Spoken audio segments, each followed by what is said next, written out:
You're listening to Music Tectonics.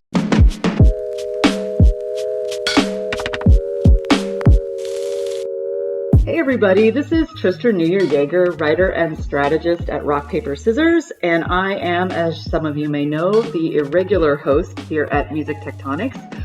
Today, I get to have a really fun conversation.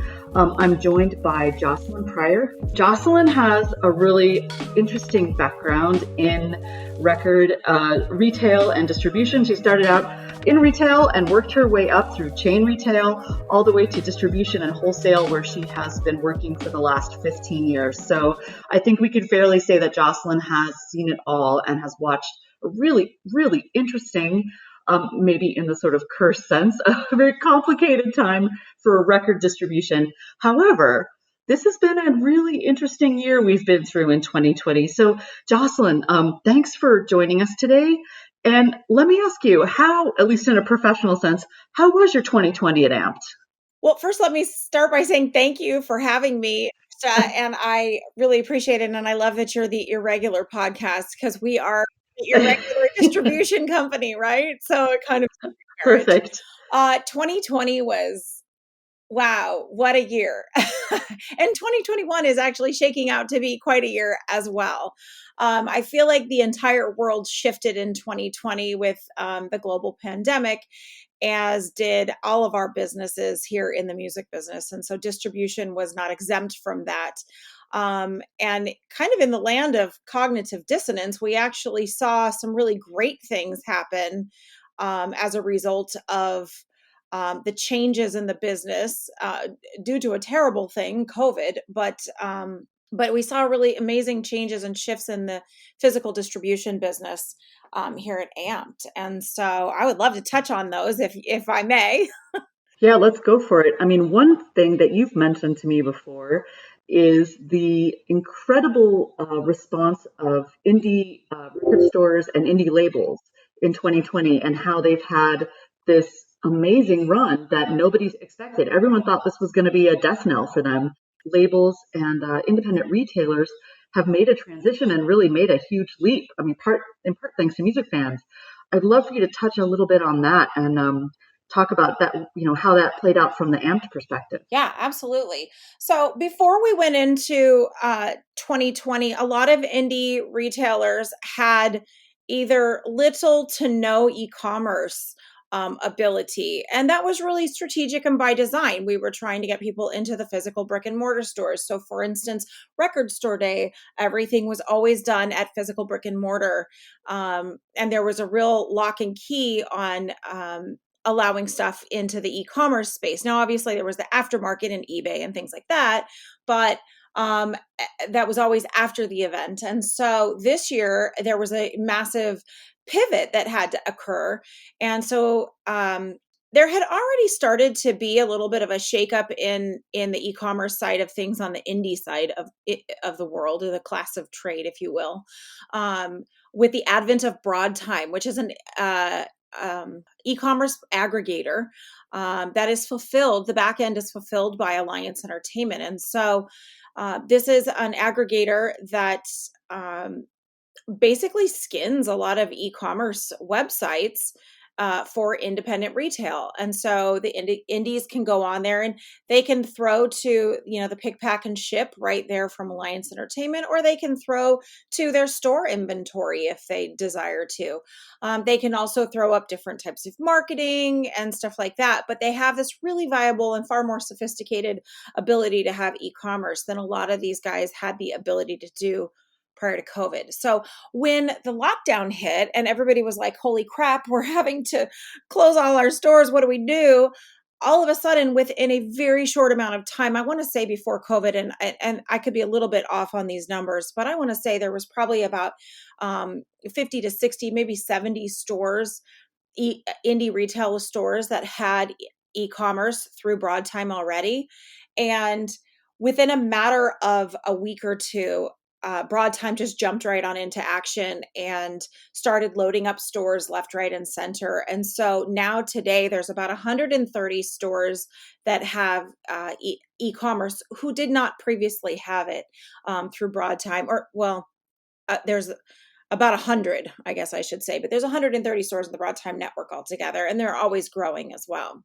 And so that means that all these retailers who didn't previously have the ability to sell online, much less if your store is closed, have the ability to pick, pack, and ship, all of a sudden had this opportunity. So, and as we know that during the course of the pandemic and the closures and each municipality was different, but if you could or couldn't go into your store, there was always this big push to like keep your independent retailers alive. You saw chambers of commerce, you saw mayors, you saw everybody talking about, keep these guys alive, like make sure they're there when this thing opens back up. And so you saw people wanting to support. And really one of the only ways to do it was to shop these e-commerce sites. The other really interesting thing that occurred out of this for indies was that when an independent store, a buyer at an independent store has a limited amount of cash that they can make a purchase on for their stores, they have to be very selective. Well, now all of a sudden you have these independent stores that have this entire mass amount of inventory that they have access to for their customer base. And so we started to see interesting genres creep up. And we started to see some additional, the ability to sell things that perhaps the store itself in the brick and mortar side would not have been able to stock before, but they now have that as something that they can offer to their consumers on the websites. And so we really started to see kind of a broader mix of product selling from those independent retailers as well. And then the other piece that really and this covered more than just indies, but this was just the world across the world, was that we saw vinyl sales explode. Now, vinyl sales had already been exploding. This was not new to 2020. But what happened when everybody decided to or when everybody went home and had to stay home is I think some of our human aspects of our humanity kicked in, the senses, the touch, the smell, and things like that. All of that came into, we got really elemental, let's put it that way.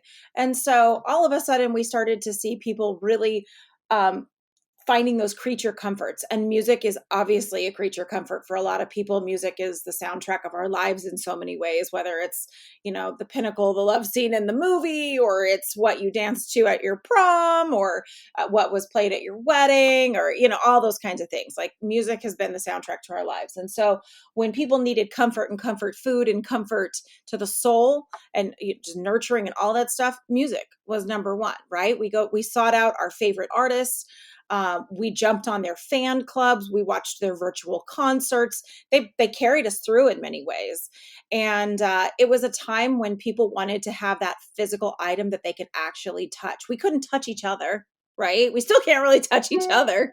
We can't give each other hugs. We can't see each other. So one of the most amazing things is to be able to actually have something tangible in your home, which is a piece of vinyl that you can engage with, and you can get up and you can literally like walk across the room, flip the vinyl over, engage with the cover art. It was, for some of us in a certain age bracket, it harkened on yesteryear for us and some of those things that brought us comfort then.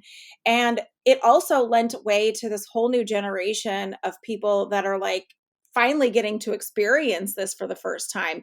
We've all slowed down enough to actually have a moment in time to do that.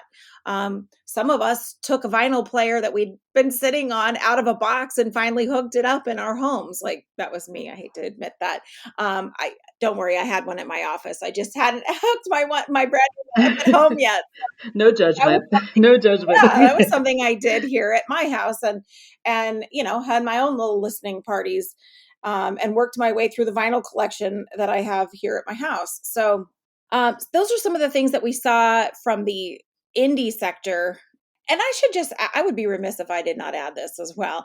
The indies did some really unique things to get product to their customers. And I know we've seen like Carrie Colleton at Record Store Day and in some presentations out there, with Music Biz or A2IM and things like that. We've seen her talk about this, but some of these indies did some really interesting stuff to get product to in the hands of their customers, like having, an indie store that has an upstairs balcony and they would use a dumbwaiter to drop the product down so somebody could pay online, swing by, and boom, there's your vinyl on the sidewalk ready for you when you arrive. The curbside service at a premium.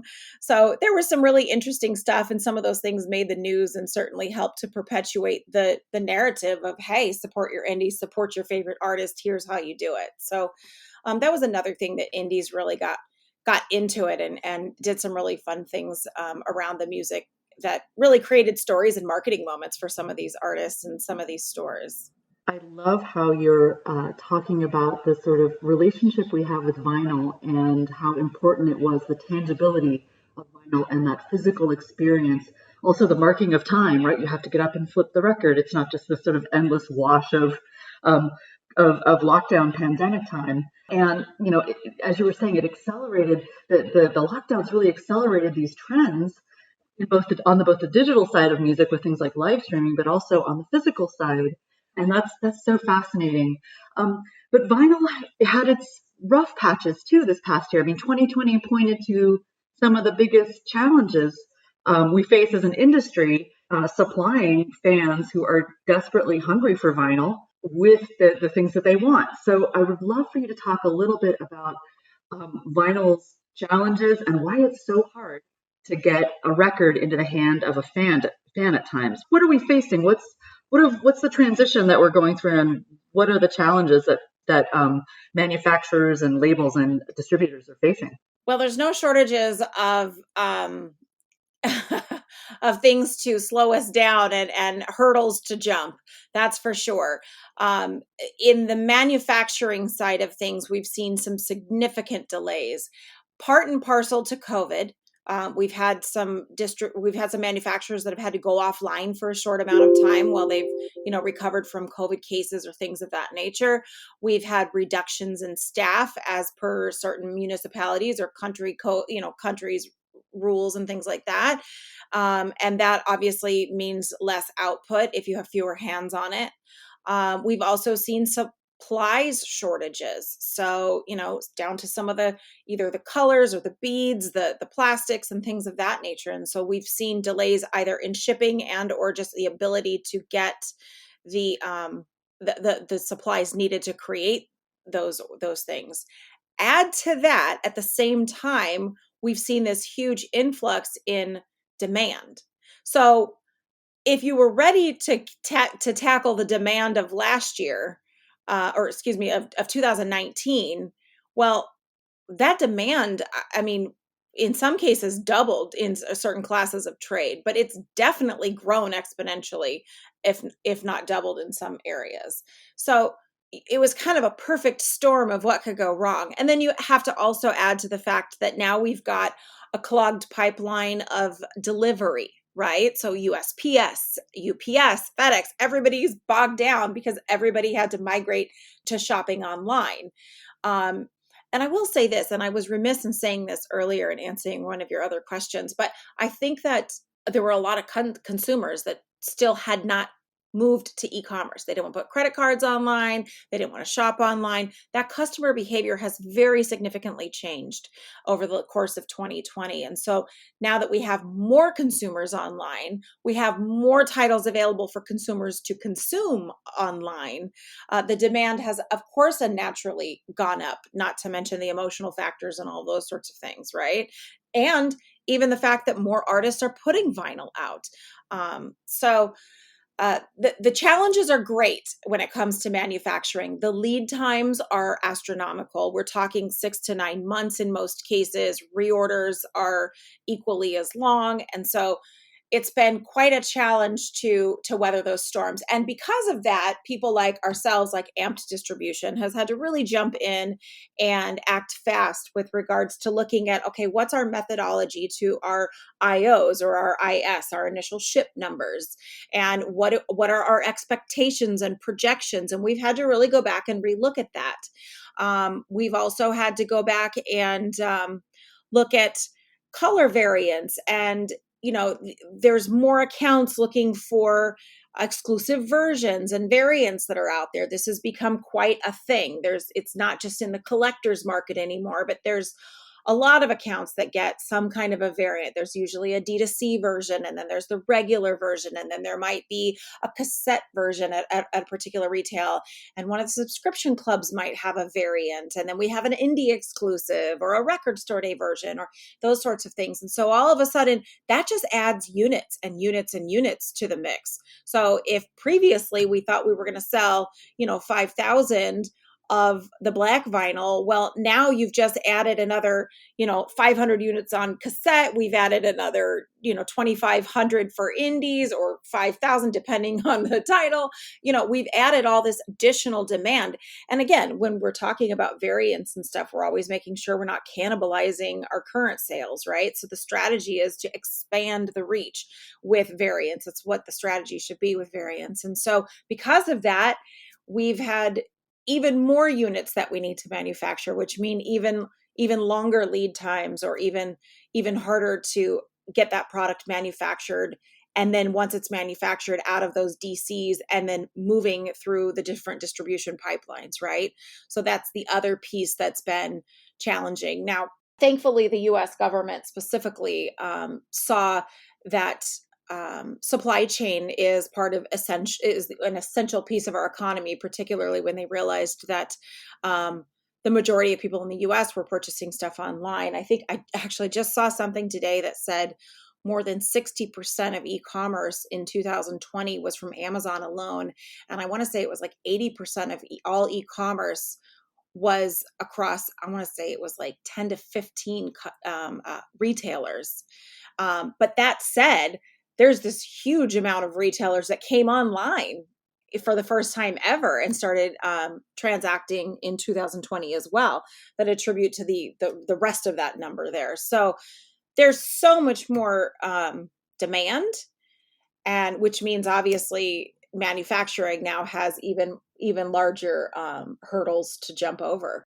Yeah, I want to back up just for a second, Jocelynn, and talk about some of these variants you're talking about. I think it reflects a strategy that isn't discussed very widely, but seems to be, as you're saying, being put into practice by artists and their management teams and by labels. So tell me, are people making like 10 different colors of vinyl and releasing it? What are you seeing as far as general trends in terms of this sort of wide range of different things that's in your same release that has a bunch of different bells and whistles? This is where I have to say, you really need to make sure that you've got a really good distribution partner. And this is one of the areas where AMPED really excels, is to help create a strategy for your titles. Every label at this point should not be making these kinds of decisions in a vacuum. And if you're using a model or a metrics of some titles that you were using a year or two ago, you're severely outdated in your model and in your plan to make a strategy. That's severely outdated if that's what you're using. So to have somebody like an AMPED in your corner, you're going to have all the insights that you could possibly want, and then some. And that's where the rubber meets the road, since we have the access and the direct line of contact to all of the retail accounts, and of which there are thousands and thousands. And I'm just talking in the US, not to mention the rest of the world, which we also, deal with, or distribute to, I should say.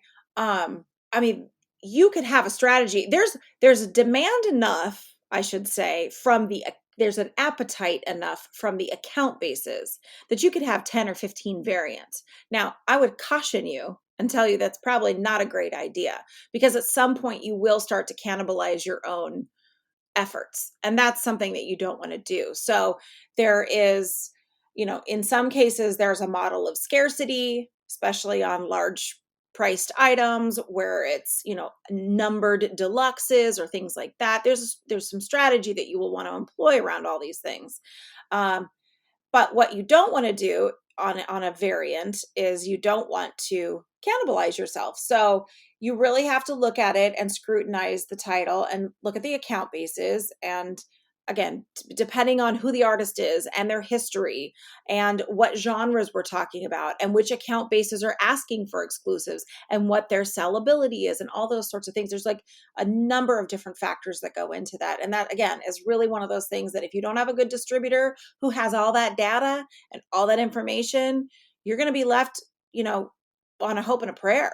just shooting blanks or throwing stuff against the wall and hoping it'll stick.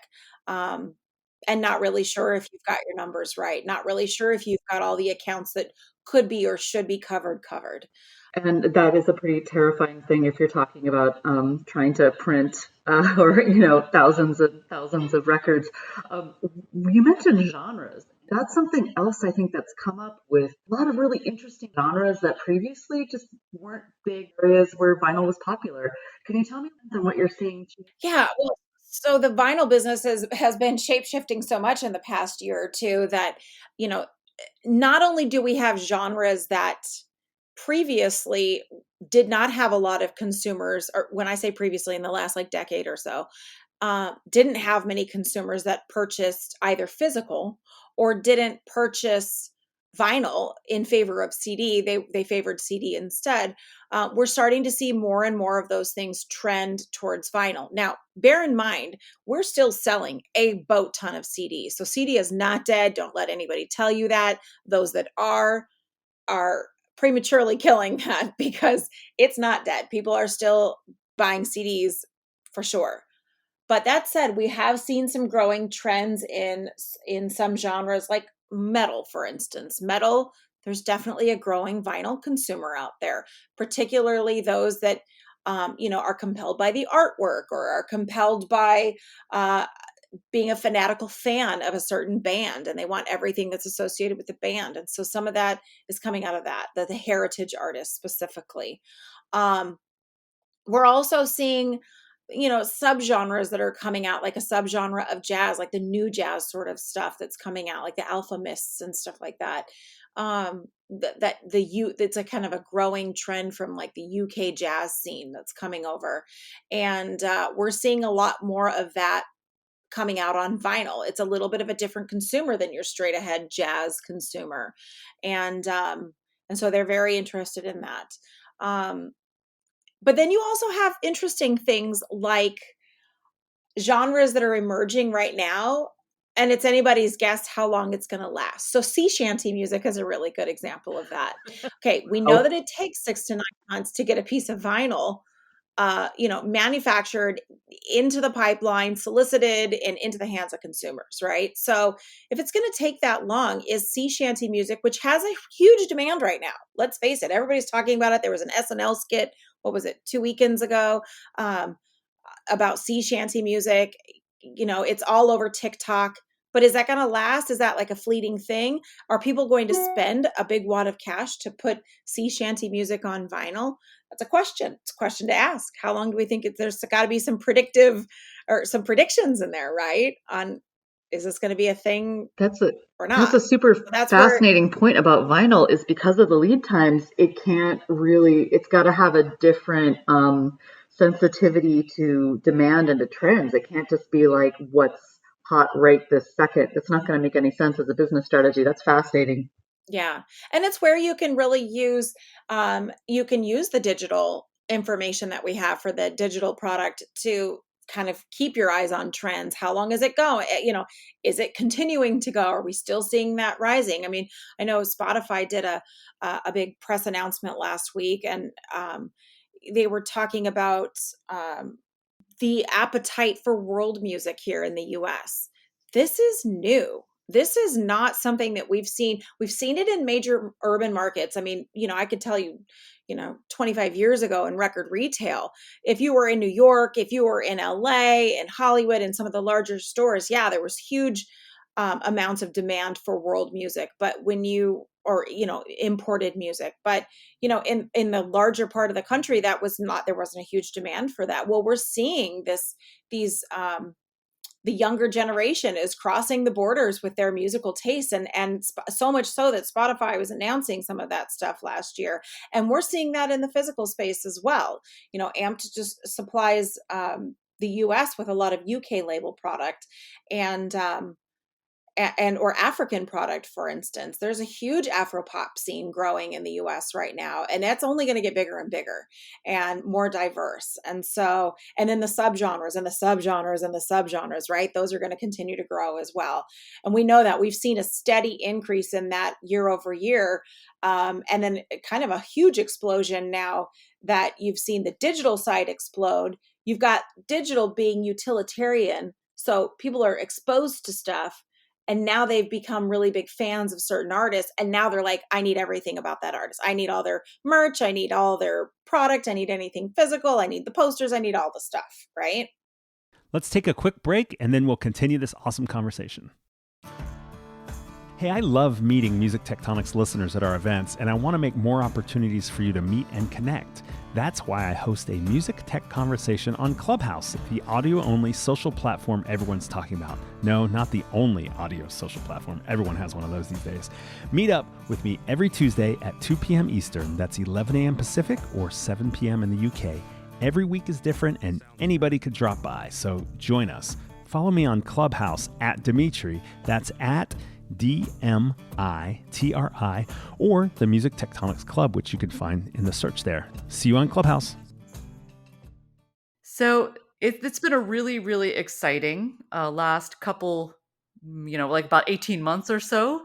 I wanted to ask you what you thought about what the year ahead holds. So 2021, things are going to be opening back up, or already are opening back up in some localities.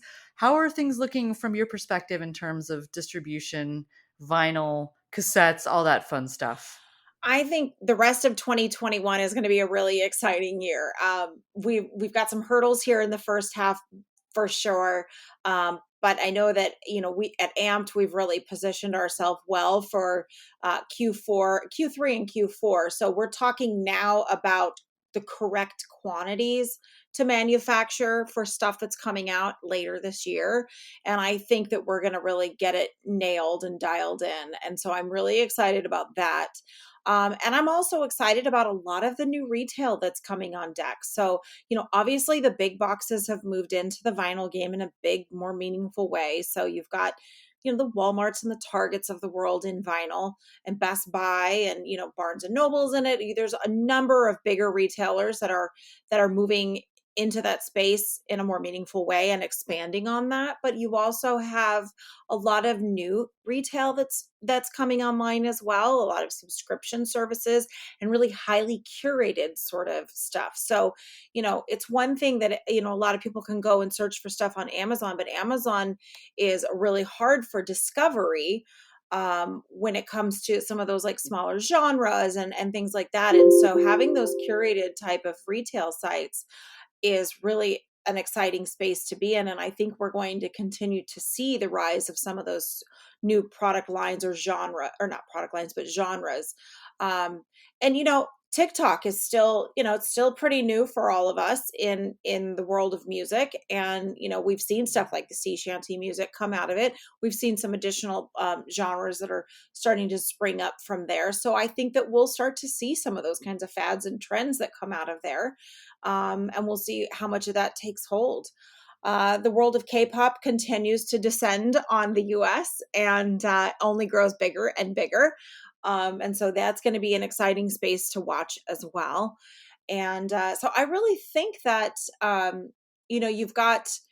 we've got the distribution pipeline down pat at AMPED. That's our core competency. That's what we do. We've got more retailers coming online. And while people start to get back to work, and maybe back to the offices, and possibly even by the middle to end of this year, we'll start to see some live concerts come on deck, albeit probably easing into that space slowly. I think that there's going to be even more room for physical product because part of the touring industry is selling your wares on tour. People want your merch. They want your vinyl and CDs. They want to have the experience to see you and have you autograph stuff. They want tour editions and things like that. And so we'll have that ability as well that'll come on deck. So really it's all growth at this moment in time. We're seeing the customer behavior has changed in a significant way as a result of 2020. And I think that some of those behaviors will carry on well after COVID is a thing of our past. That's great. And that bodes really well for small labels and artists and a lot of the people out there that a lot of us really care for and are rooting for. Thanks so much, Jocelynn, for taking the time to explain what's, a part of the business that's vitally important financially, but it's often, brushed over a bit in general terms. So thanks for getting granular with me and telling me a bit about how you see the world. Thanks so much for having me. This was great. I love to talk about this stuff anytime. Awesome. And thanks everyone for listening. This is Tristra Newyear Yeager signing off. Hey, if you're intrigued by what you're hearing, check out the show notes for this episode at musictectonics.com/podcast. We've gathered links so you can learn more about today's guests and dig into the hot innovations and trend-setting companies we mentioned. While you're there, you can check out past episodes and learn more about Music Tectonics events. Sign up for our email newsletter to stay up to date with everything we do. Hey, thank you for listening to Music Tectonics. If you like what you hear, please hit subscribe on your favorite podcast app. Become a part of the Music Tectonics community, a social network just for music tech aficionados like you. It's free to join. Use it on the web at app.musictectonics.com or find the mobile app for Apple and Android devices in the relevant app stores. Connect with people from all corners of music and tech. Answer the big question and meet me there on Together Tuesdays. There's more about the community app, this podcast episode, our annual conference, and our newsletter at musictectonics.com. Peace. You're listening to Music Tectonics.